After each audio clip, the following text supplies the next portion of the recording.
Hello there. Well, it's that time of year again. It's a very important time of year. So important, in fact, that all of the other parts of the year pale in comparison. That's right, it's time to rank my top 10 favorite games of 2024. Now, I'll start by giving a small disclaimer that my top 10 list is not limited to games that were released in 2024. It doesn't matter when they came out, any game that I played in 2024 is eligible. Alright, with that out of the way, let's get right into it.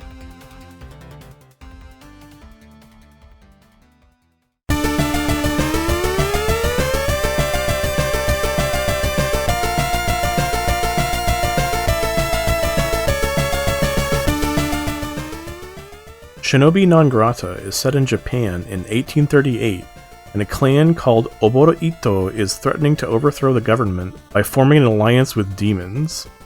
You play as Kaina, a shinobi who, as it turns out, was trained to fight demons. As such, you're thrust into a fast-paced, ultra-hard side-scrolling action game with short levels and tons of bosses not unlike Alien Soldier. On the surface, it looks like it might be similar to Shinobi or Ninja Gaiden, but it plays quite differently than those games. It has a dodge roll, which you will absolutely need in order to survive.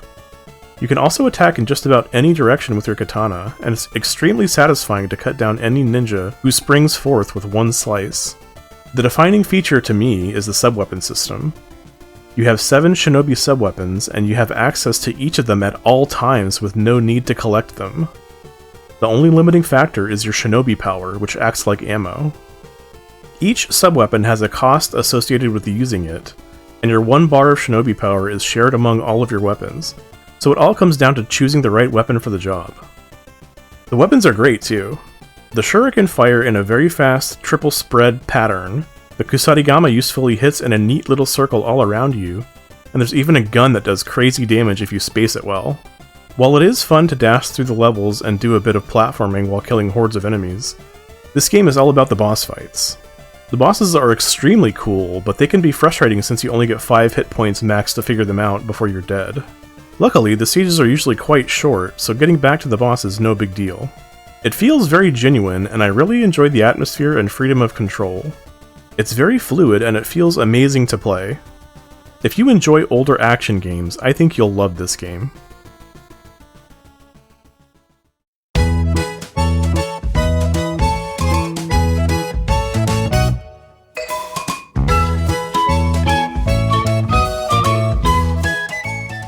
I played the original game when it came out, and I loved it back then, but I hadn't replayed it much in the years since. In retrospect, this may have made me an easy mark for emotional manipulation through nostalgia, but I got a column like I see him, and I thought this game was just wonderful. If you didn't know, it's a remake of Mario's first RPG in which he is having his typical showdown with Bowser when a giant sword plummets down from the sky. It crashes through the Star Road and scatters pieces of it across the land, which basically ruins life for everyone. So Mario and his friends have to go find the pieces and put a stop to the new gang in town. It's a very faithful remake for the most part, although it sports a handful of new features. If you nail a timed hit on a regular attack, you get an AoE shockwave that hits the whole enemy squad. You can also swap characters mid-battle, which is hardly necessary, but it's a neat addition. The best new feature, though? When one of your characters levels up, all of the other characters do a little dance to the music. And speaking of music, another thing that stood out to me is the sound design. I never really thought about it in the original, but I had a sort of Pavlovian satisfaction response for every timed hit when it played the pitch-shifted sound. Most of the credit goes to the original for that one, but props to the remake for recreating it so well. Each and every scene that I remembered was lovingly recreated with beautiful dynamic camera work and an amazing arranged soundtrack.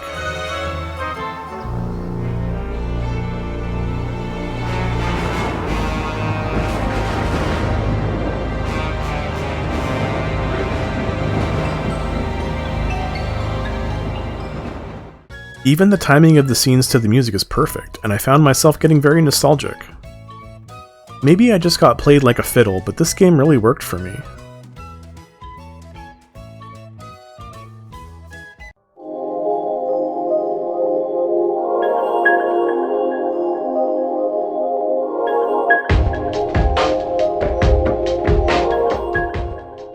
Thinking back on my time with Silent Hill 2, there were a lot of parts that weren't what I would call fun.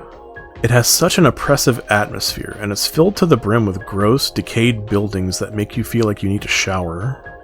Fighting enemies is not a pleasant experience for a multitude of reasons. Not only do they drain your resources, but the monsters look very disturbing, and they wiggle and writhe around, refusing to die until James stomps the life out of them. But why is James doing that? He's only here because he received a letter from his wife Mary, who he thought was dead. For those unfamiliar with the series, the focus of these games isn't supposed to be exciting action. It's supposed to feel weighted down and clunky because James isn't a fighter, he's just some guy.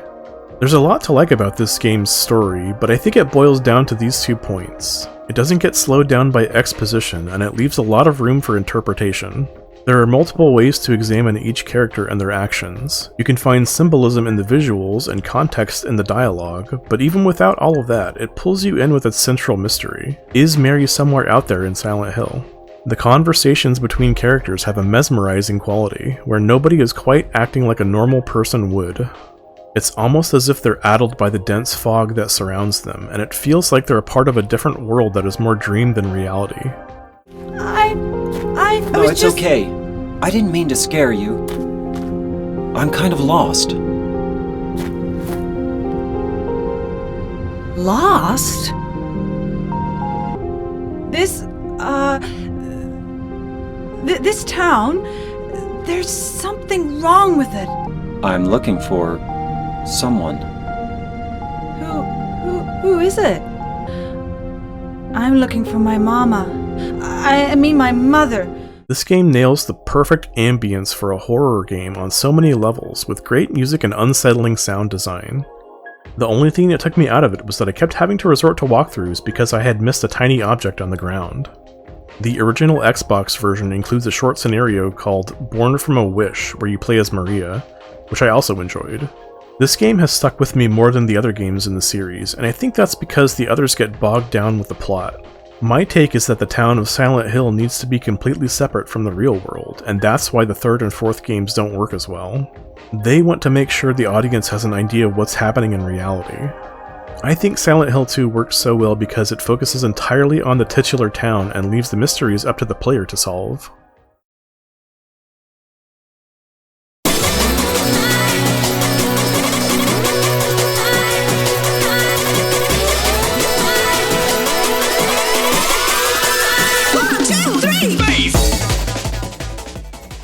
This was my most anticipated indie release for a long time after having played the demo years ago.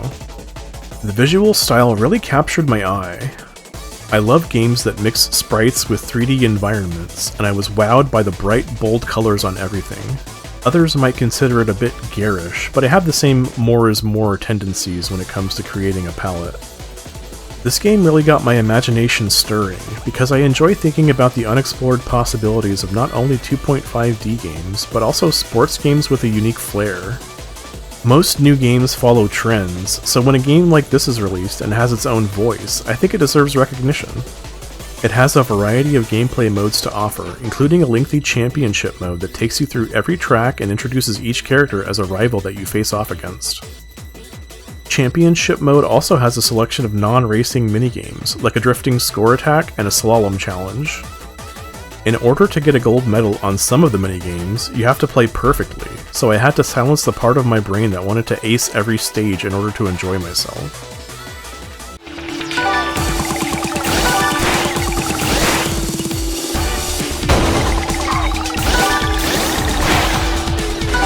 The racing gameplay focuses on drifting and boosting out of a drift, so if you like power sliding in other racing games, you'll probably like this one. In terms of difficulty, I felt like it was fairly easy with a few exceptions in championship mode. It feels authentically old school in that there can be a difficulty spike out of nowhere, but I would recommend going into the garage and either swapping to a different character or changing up the parts on your current vehicle to meet the demands of whatever stage is giving you trouble. There were a few races that got really intense, like trying to beat Pepe in Heat 1 of his Grand Prix. But finally achieving victory was sweet, and well worth it.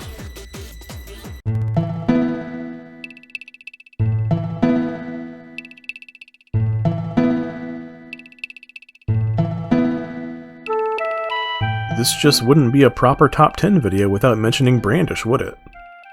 This year, I played the fan-translated version of the Super Famicom port of Brandish 2: The Planet Buster. This sequel takes place in a different land that is ruled by a different king with a different iron fist. It's different this time, I swear, because the king still sits on the throne and hasn't been transformed into a monster, although his health is waning. Brandish 2 does change up the narrative with more of a focus on side characters like the beloved Della and the newcomer Carl. Ares, our returning main character, is wandering the desert in an attempt to outrun those seeking the price on his head. He walks until he collapses, where he is then picked up by Carl and King Badorer's men. Carl is set to receive the massive bounty, and the others throw him into a prison cell to rot. Of course, Ares refuses to go down without a fight. What ensues is an exciting escape sequence where Della swallows her pride and rescues Ares. They sail off to a nearby island where Della orders Ares to go and get the Planet Buster sword back from his captors as restitution for sparing and saving his life. After Ares rudely pushes her out to sea and she appears to be devoured by some terrifying creature, don't worry, she's fine, the hero learns that there was once a flourishing kingdom on the very ground he stands upon. According to someone's dying scrawls, an ancient power called Supreme Dominion was hidden there by the gods. Those writings warn Ares that he must not let the king attain this power. With that warning, along with Della's request to retrieve the Planet Buster, Ares sets out on his journey through caves, castles, and dungeons. Structurally, the changes in this sequel mirror those seen in other dungeon-crawling series like Diablo and Legend of Grimrock. Instead of ascending or descending a singular vertical space, Brandish 2 is much more spread out, with the occasional hub town and side dungeons to explore. It also adds a questionably useful smithing system, where you can repair weapons back to their original durability. I found that the inventory space saved by using a weapon until it breaks greatly outweighs the time and money investment to hold onto it in most cases. On the other hand, I enjoyed the outdoor locations and it was neat to have a central town to return to. I also enjoyed all of the interactions with Della. Ares is forced to work together with her, which provides ample opportunities for wacky hijinks along the way. The original Brandish is probably a more solid game overall, but this game is not without its charms.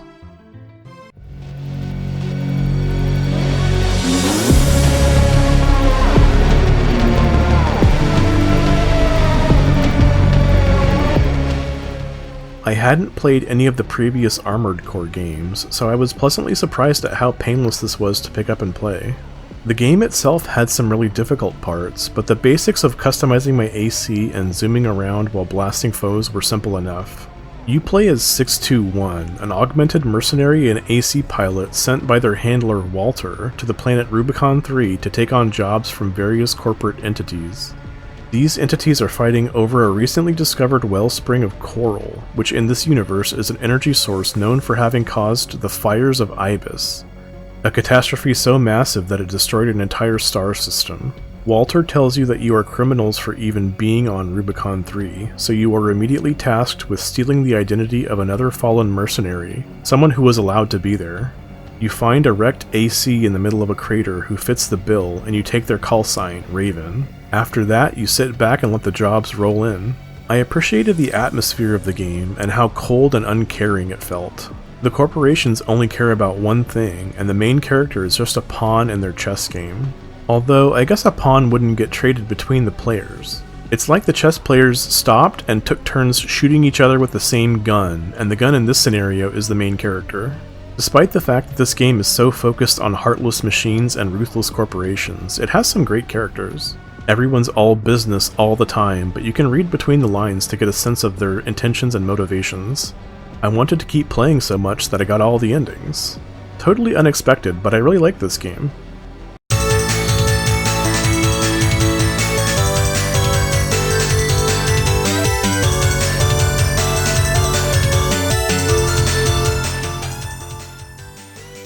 I played a whole lot of Batsugan this year.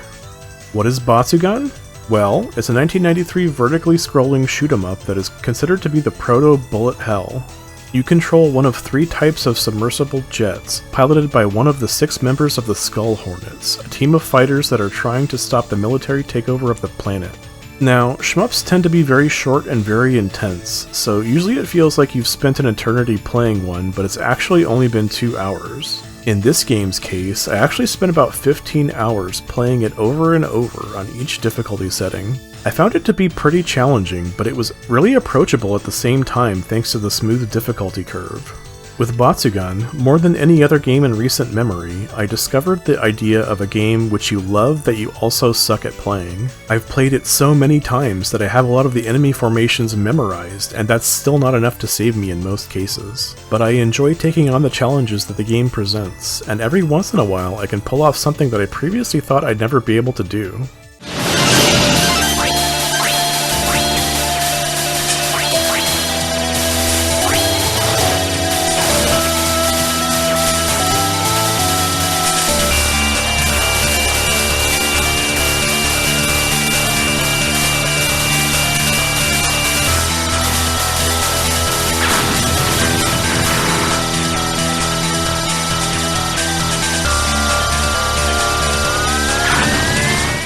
So, with Batsugan, not only was I able to test my own limits, but I also really enjoyed how much imagination and personality was put into the game. You start the game with your submersible jet deploying underwater, which is such a cool introduction. Every stage has its own look and feel. It hits peak difficulty a little before the last stage, but the game is very short, so it almost doesn't even matter. The final stage is like an endurance test, since it stays challenging throughout and tempts you to use your bombs before you get to the last boss.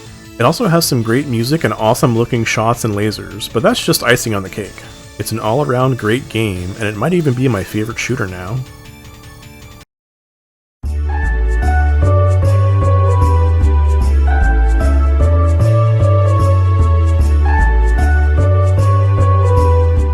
In the past, I've watched videos and streams of other people playing this game, and I had played the first hour or so, but I finally played through the whole thing myself this year. I want to start by saying that I have a strong affection for early, low-res 3D graphics, and in this particular area, Mega Man Legends is a masterpiece. I'm glad I finally experienced this game for myself, because I don't think I would have fully appreciated the gorgeous visuals when it was released.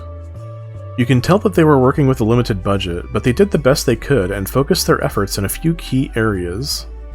All of the texture work, which is colorful and low detail, combines beautifully with the simplistic but expressive architecture and the perfectly stylized character models to create what is easily one of the best looking 3D PlayStation games. The way they use textures on the faces of characters to perfectly punctuate the emotion of a cutscene works so well. It's clear that someone in charge had a very strong vision for the presentation of this game's story, and it was executed flawlessly. The introduction pays homage to Raiders of the Lost Ark, as Mega Man Volnut, our immaculately named hero, retrieves a quantum refractor from its pedestal. These refractors are the source of energy in this world, and people like Mega Man Volnut and his friends Roll and Barrel Casket dig for them in ancient ruins, forever in search of the Mother Lode. After narrowly escaping an encounter with a vicious Reaver bot, Mega Man's ship has some engine trouble, and he and his friends are forced to crash land on Cadillac's Island, which is where the game takes place. It has a lighthearted, cartoonish tone that makes it an enjoyable world to be in. There's lots of friendly townspeople to meet, and the whole island feels astonishingly well realized given the limitations they were surely working with. As with other games of its ilk, this game was created before the existence of dual analog stick controllers, so there are some hurdles to overcome during the action parts of gameplay. Just like with games such as Tomb Raider and Metal Gear Solid, however, I found that I adjusted to the controls and even enjoyed using them. Overall, I can't say enough good things about Mega Man Legends. If you're looking for a game with stunning art direction and an adventurous atmosphere, this is it. Just you wait!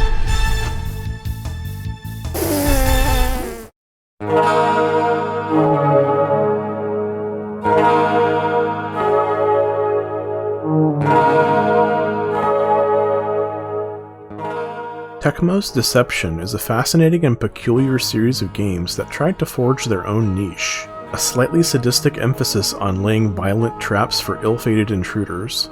Kagero, the second installment, made a lot of changes to the gameplay established by the first game that then became the standard for the series going forward.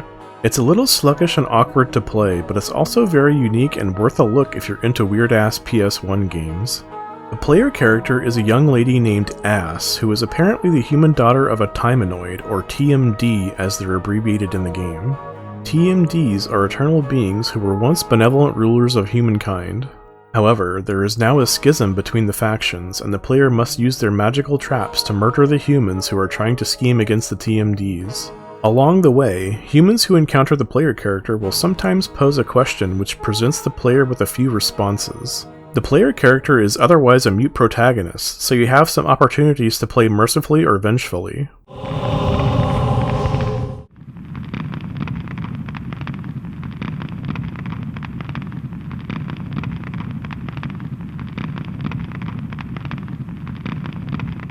There is a repetitive quality to the cutscenes where a handful of characters stand outside the building that the player character is in while plotting their attack, and then after you dispatch them, the chapter ends with some shadowed figures conspiring to take down this young girl once and for all. The story isn't very complex, but it is compelling because of the mysterious nature of the main character. I wanted to keep playing to find out if the people manipulating the main character had sinister intentions or not. Deciding what traps to make and learning how they combo together was pretty fun. My trusty combo is to lure your victim up the stairs, then hold them in place with a bear trap while you drop a boulder down the stairs towards them. It's not fancy, but it gets the job done.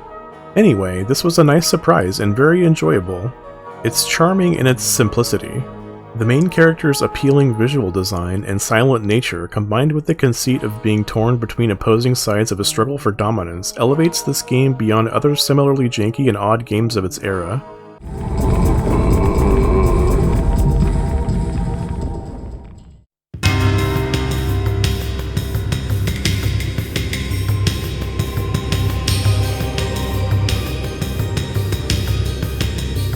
The third Deception game takes the existing framework and perfectly enhances it while improving the performance and technical aspects. Even the camera work is better, with more dramatic movements and artistic angles. It has a more robust story than Kagero.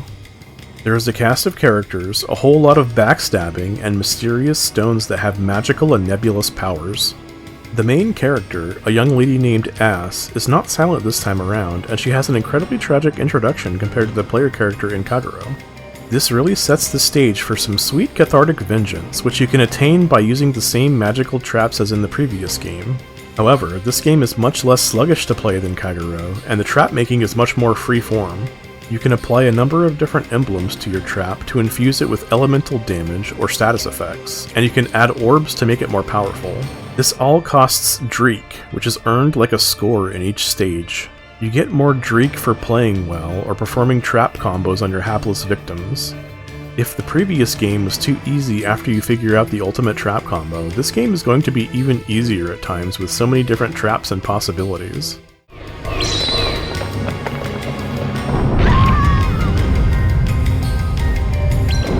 My trusty combo of a bear trap followed by a boulder down a flight of stairs still works, thankfully, but sometimes you have to be careful.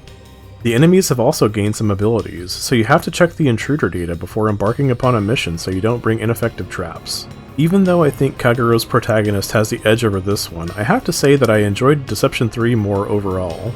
It has more maps, more traps, and stronger enemies that help to make it feel less repetitive than Kagero. There are multiple endings, and I won't spoil anything, but the ending I got was surprising and really entertaining. It's ending number 1 for anyone who knows or wants to look it up. I didn't expect to have so much fun with the Deception series, but I'm glad I checked these games out. If you're into strange PS1 games, I think you'll like them as well.